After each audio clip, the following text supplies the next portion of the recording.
One of the biggest mistakes we make when trying to change ourselves is continuing to speak, think, and consume things that reaffirm our old identity. The labels we give ourselves, the language we use, and the content we consume can all keep us stuck in the person we're trying to leave behind. And so in this video, I'm going to explain to you how you might be doing this subconsciously and how it might be holding you back. Now, if you follow my channel already, you probably know my story, which is that I spent 4 years living in a psychiatric hospital with depression and anxiety. And when I came out of hospital, all I had known for years was just mental health. Everything was to do with mental health. The people that I associated with myself with, my friends, they all had mental illnesses. The people who were looking after me talked to me in a certain way. My parents, when they came to see me, it was always, how is your mental health? How are you doing? And I didn't know anything else beyond that because that had been my life for years. And what was interesting is that when I decided that I was going to become someone new and change my life, I started to become more aware of how there were things I was doing on a daily basis that were keeping me stuck. So in the mental health community, there was something called recovery accounts. And basically, it's like an Instagram account where you put like your diagnoses in your biography.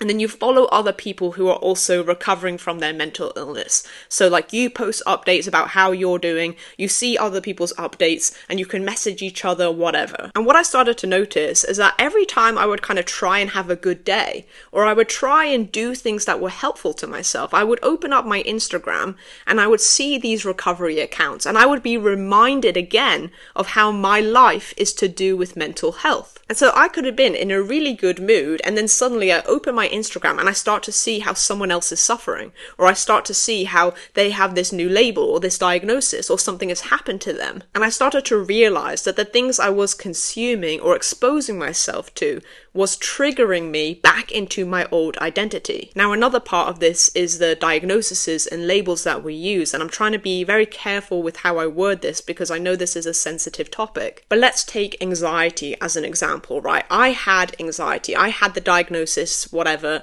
I had doctors tell me I have anxiety, I've got social anxiety, I've got depression, right? I had those labels on me. Now, what is anxiety? Well, it's an emotion, right? When you say I feel anxiety, it's because maybe you feel anxious. And for me, what I started to realize, and I see this a lot in other people too, is that when we over-identify with these labels, we make them who we are. So for example, it's a very subtle shift, but it's a big difference. There's a big difference between saying I have anxiety and I experience anxiety. Because the more you say I have anxiety, oh, I can't do this because I have anxiety, oh, I can't do that because I have anxiety, you are literally making anxiety part of who you are. Because anxiety is an emotion, right? You aren't anxiety. You might experience a lot more anxiety than most people, but you're not anxiety. And so I hope that I'm kind of explaining this well. It's kind of hard to explain, but what I'm trying to say is that we have to be very careful of the language we use with these labels or diagnoses, because the minute you start to over-identify with them, you make them part of who you are. And in many ways, it can become this unconscious, self-fulfilling prophecy. Because let's take the example. Let's say you're going to go to an event and maybe in this event, you want to start pushing yourself to speak to people a bit more, or you want to start, trying to build your confidence.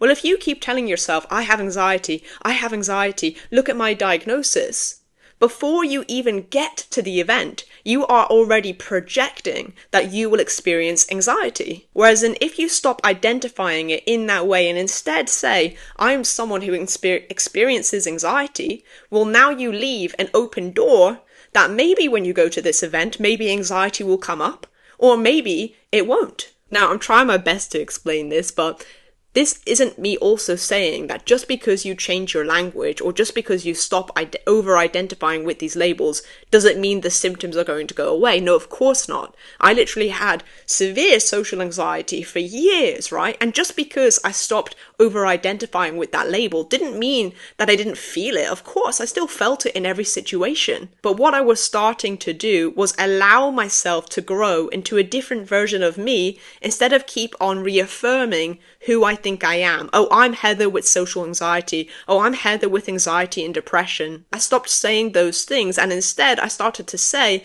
I am experiencing these emotions. And so going back to that example of like those recovery accounts where, in the biography, people would have all their diagnoses.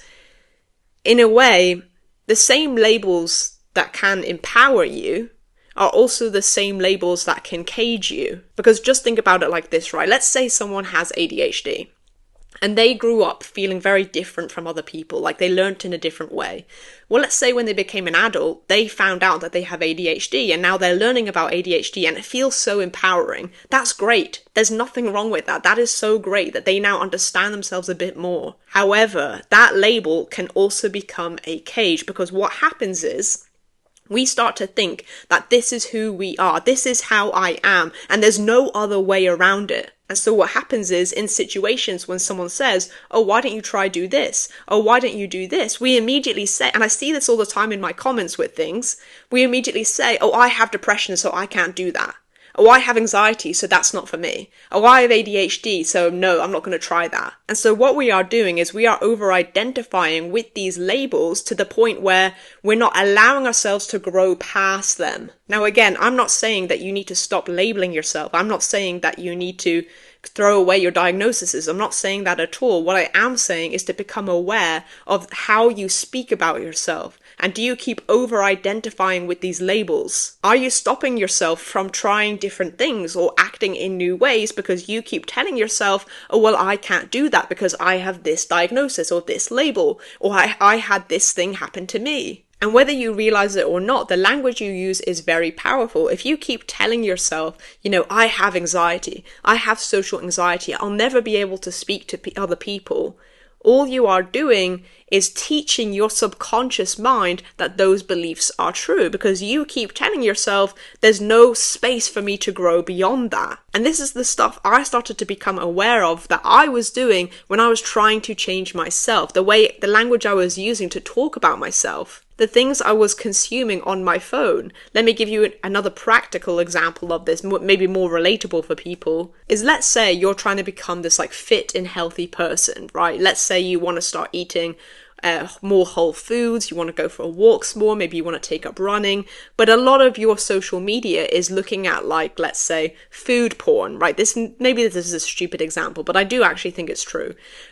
If you're just watching all those videos on Instagram of just burgers and the people who make I don't know, these mad desserts, which actually do look good, but they're mad dough and stuff covered in Nutella and peanut butter or whatever.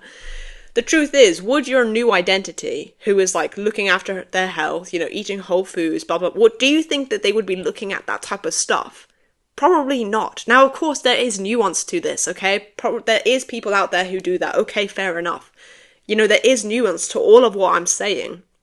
Don't take what I'm saying as the truth. If it resonates with you, then take it, right? If it doesn't, then that's okay. Would the new identity who is healthy and fit and looking after themselves, would they be looking at inspiring food, or would they be looking at food that, yeah, it looks delicious and yummy, but it's probably not going to be great for you if you make that stuff, right? Or another example could be, let's say guys, right? A lot of guys who struggle with pornography addiction, right?